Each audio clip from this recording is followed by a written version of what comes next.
The spiritual seeker invariably hears, repeated constantly, the requirement to overcome the ego and find his true self.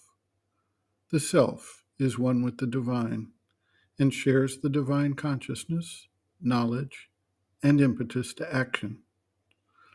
The ego, which anchors the sense of a separate and distinct individuality, is an obstacle to this liberation taking place.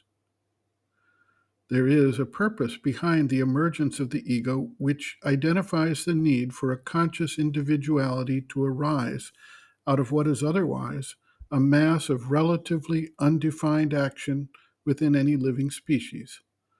Until that occurs, we act by genetic predisposition, habit, instinct, custom, and societal training, and remain parts of what can only be described as a form of herd being.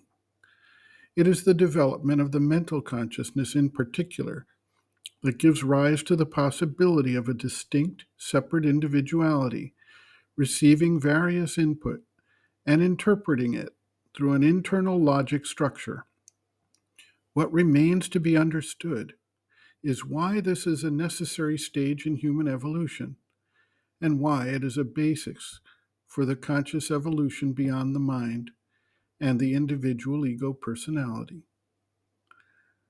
The physical, vital, mental complex within which most people operate is a limited framework and tends to strict adherence to repetitive response and tightly defined and regulated lines of understanding and action.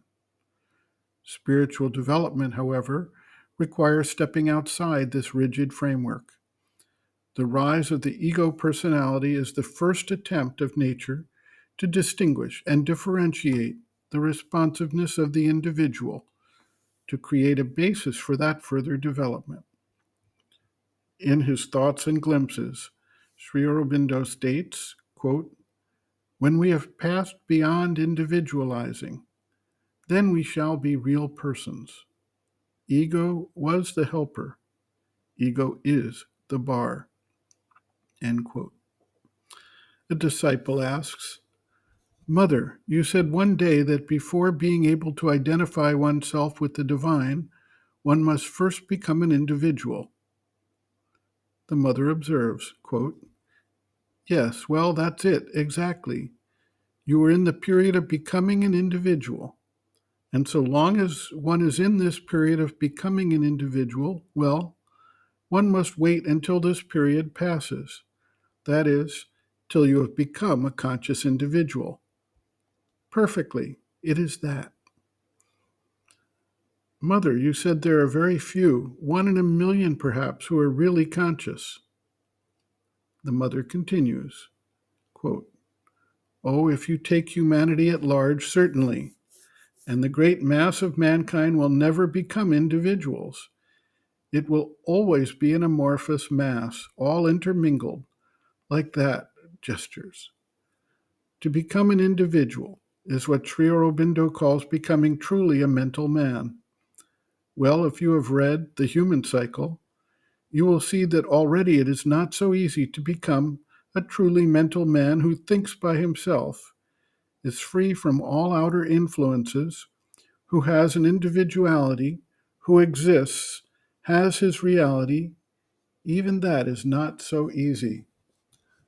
But by a kind of grace, it can happen that before becoming an individual, if someone has within himself an aspiration, if he feels the need to awaken to something which would want more, want something better, which feels how very much it is to be an individual, something which really seeks beyond the ordinary limits, well, even before becoming an individual, he may suddenly have the experience of a contact with his psychic, which opens all the doors for him.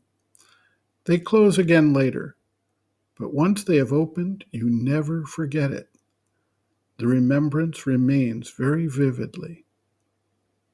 End quote. Reference, Sri Aurobindo and the Mother, Our Many Selves, Practical Yogic Psychology, Chapter 3, Becoming an Individual, pages 104 to 105.